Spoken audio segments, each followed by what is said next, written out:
हर हर महादेव। आप लोगों को पता होगा जो प्रत्येक दिन जो पूजा करते हैं उन पे भगवान का शक्ति कितना होते हैं। वैसे तो भगवान का शक्ति हर किसी पे व्यक्ति पे होता है। एक अपना ये शरीर भी एक ये थूल भी एक शक्ति है, क्योंकि हम लोग नहीं जानते हैं और नहीं आजमाते हैं, अपने आप को डम करके रख लेते हैं।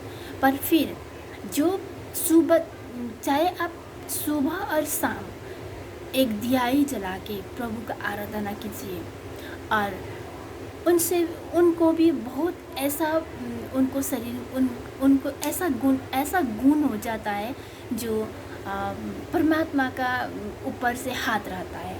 वैसे ही जो व्यक्ति दूसरों को भलो चाहता है, जैसे कि मुझे ये प्रॉब्लम हुआ, ठीक है मैं प्रार्थना कर दूंगा, आप जो अपना शरीर को ठीक करने के लिए अपना नियम में रहो, ये ना खाओ ये ना खाओ, ये करो, आराम से रहो, इस तरीके से वो भी सोच लेते हैं।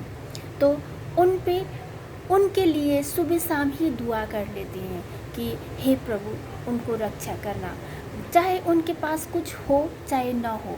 कोई दुखी होते हैं तो बोलते हैं कि मेरे ऐसा दुख हो रही है और आप मुझे प्रार्थना कर लीजिए, आप तो भगवान के बहुत बड़े भक्त हैं, तो आप ऐसा भक्त हो तो मेरी भी प्रार्थना कर लीजिए और मुझे भी ये दुख से दूर कर दो।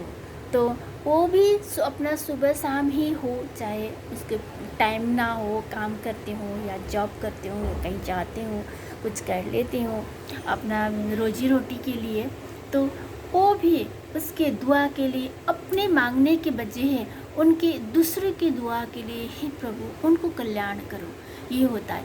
ऐसा व्यक्ति के पास आप लोग जाके भी कुछ अपना समस्याएं बताओ तो उनको जेब से निकाल के दे देते हैं, पर ये नहीं सोचते कि मेरे पास कितना है कितना नहीं है। तो ऐसे ही उनको ऐसे ही होते होते दूसरों को अच्छाइयाँ सोचते सोचते उनको पूरा एनर्जी अच्छा हो जाता है, तो वो कहीं ना कहीं प्रभु से जोड़ते हैं।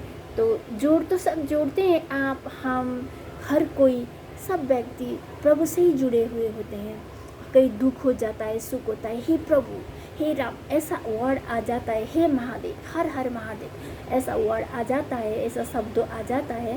पर फिर भी जो दूसरे के लिए वाकई में उनके लिए मरी मैटते हैं, बोलते हैं कि ठीक है मैं आपको दुआ कर दूंगा, आप लोग अपने काम कर लो, या अपना जॉब लगाने के लिए, जॉब के लिए इंटरव्यू के लिए जा रहा हूँ, आप तो भगवान के भक्त हो तो मेरे लिए भी आप प्रार्थना कर दो।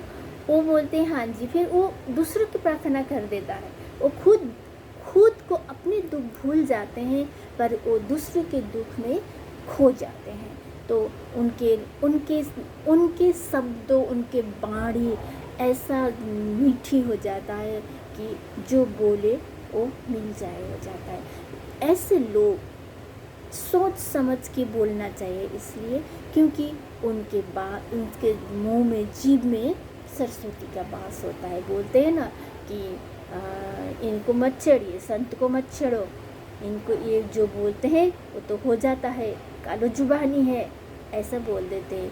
तो सुबह शाम आप एक ही दिया लगाओ, सुबह शाम खाली प्रार्थना करो, आप सोने के टाइम में प्रार्थना करो, हे प्रभु जितना भी मेरा गलतियाँ हो माफ़ कर दो, जितना भी मैंने सबको दुख दिया उसको लिए क्षमा याचना कर दो, हे प्रभु सबको सुखी रखो, और जिसको उसको लिए प्रार्थना करने के लिए बोला है इसको सुखी रखो, इसको मनोकामना इच्छाएं पूरा हो।